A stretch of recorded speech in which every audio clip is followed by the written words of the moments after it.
ఈ ఫోటో చూసి మీరు కూడా మాది లవ్ మ్యారేజ్ అనుకుంటున్నారా లేదనేది కామెంట్ చేయండి.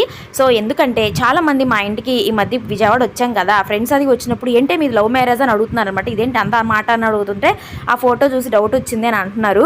సో, అండి ఈ ఫోటో మ్యారేజ్ సర్టిఫికేట్ కోసము మేము వెళ్ళినప్పుడు మ్యారేజ్ అయిపోయిన వెంబటే అప్పుడు ఫోటోస్ ఆల్బమ్ కూడా రాలేదు. అప్పుడు వాళ్ళు పెళ్ళప్పుడు ఫోటో కావాలి అన్నారనమాట. సో, ఇంకా ఫోన్‌లో ఫోటో ఉంటే ఇదైతే కడిగించుకొని తీసుకెళ్తే ఇది పనికిరాదు. తాళి కడుతూ ఉన్న స్టిల్ ఫోటోనే కావాలి అన్నారు. మళ్ళీ ఇక ఆ ఫోటోని కడిగించుకొని ఇచ్చాము. అప్పటి ఫొటోస్ అండి అవి. సో, అంతే ఇంకా అవి అలా ఉండిపోయినాయి అనమాట. మాదైతే లవ్ మ్యారేజ్ కాదండి, అరేంజ్ మ్యారేజే. సో, అంటే దూరపు వాళ్ళేనండి. మాకు వాళ్ళు ఫేసులు తెలీదు, తెలిసిన వాళ్ళు కాదు, ఏమీ కాదు. దూరపు మ్యారేజే అనమాట ఇదైతే మాత్రము. సో, ఫస్ట్ పెళ్లి చూపులే అనమాట. మా హస్బెండ్ కూడా నేను మా మ్యారేజ్ స్టోరీలు మీకు అన్నీ నేను డీటెయిల్గా చెప్తాను.